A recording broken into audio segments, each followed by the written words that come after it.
Hi hello வணக்கம். This is Madhumitha Ramesh from third BCS com. இன்னைக்கு நம்ம ஒரு இன்ட்ரெஸ்டிங்கான மூவி பத்தி தான் பேச போறோம். என்ன மூவினா பறந்து போ.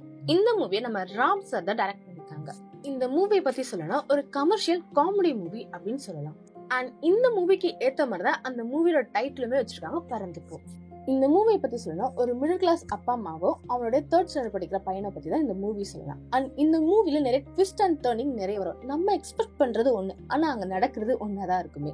நம்ம அந்த மூவியை பார்க்கும்போது நெக்ஸ்ட் ஓகே இது இப்படிதான் நடக்கும் அப்படின்ற மாதிரி நம்ம நினைப்போம். ஆனா அங்க டர்னிங் பாயிண்டா ஒரு ட்விஸ்ட் வைப்பாங்க பாருங்க, அதாங்க இந்த மூவியை.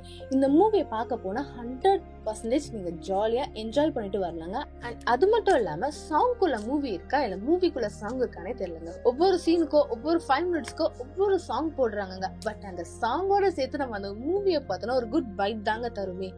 இந்த மூவில நம்ம சிவா சார் அண்ட் அந்த தேர்ட் ஸ்டாண்டர்ட் படிக்கிற பையன் அவங்க 2 பேரோட காம்பினேஷன் மாசா இருக்குங்க. சிரிச்சு சிரிச்சு நீங்களே டயர்ட் ஆயிடுவீங்க. அந்த அளவுக்கு அவங்க ஆக்டிங் சூப்பரா இருந்துச்சு.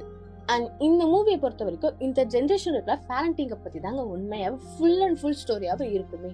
அண்ட் இந்த மூவில என்ன சொல்ல வராங்கன்னா, நம்ம பசங்களை எந்த அளவுக்கு பாத்துக்கணும், அவங்க கூட நம்ம எவ்வளவு டைம் ஸ்பெண்ட் பண்ணணும், நம்ம ஒர்க்னு இருக்க கூடாதுன்ற மாதிரி இந்த மூவில சொல்லிருக்காங்க. அண்ட் நம்ம அந்த தேர்ட் ஸ்டாண்டர்ட் படிக்கிற பையனை பத்தி சொல்லணும்னா, நம்ம வீட்டுல நம்ம பசங்க நம்மள எவ்வளவு டார்ச்சர், எவ்வளவு நாட்டினஸ், எவ்வளவு குறும்பு, நம்மள என்னெல்லாமா பண்ணணுமோ அந்த அளவுக்கு நம்மளுக்கு பண்ணி டார்ச்சர் பண்றாங்களோ அதே மாதிரி தாங்க அந்த படத்துலயும் அவனுடைய அம்மா அப்பாவை டார்ச்சர் பண்ணுவாங்க. பட் அவன் பண்றது நான் தப்புன்னே சொல்ல மாட்டேங்க.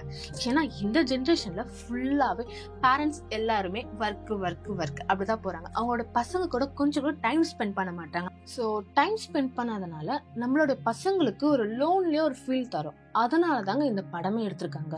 அண்ட் இந்த மூவியை நீங்க பார்த்தாதாங்க உங்களுக்கு தெரியுமே ஏன்னா இந்த மூவிக்கு இவ்வளவு ஹைப் தரன்றதே.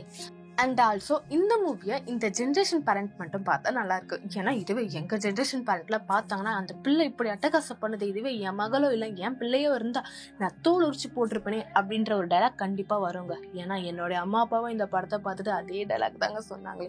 ஸோ அப்படிலாம் சொல்ல மாட்டேன். இந்த மூவி எல்லாருமே போய் பாருங்க. ஒரு என்ஜாய்மெண்ட் அண்ட் ஒரு காமெடி, ஒரு கமர்ஷியல் மூவியா தாங்க கண்டிப்பா இருக்கும். ஸோ நம்ம இதோட இந்த செஷனை முடிச்சுக்கலாம். நெக்ஸ்ட் என்ன மூவியை பத்தி பேசலான்றத கமெண்ட்ல சொல்லுங்க. Until then, bye from Madhumitha Ramesh.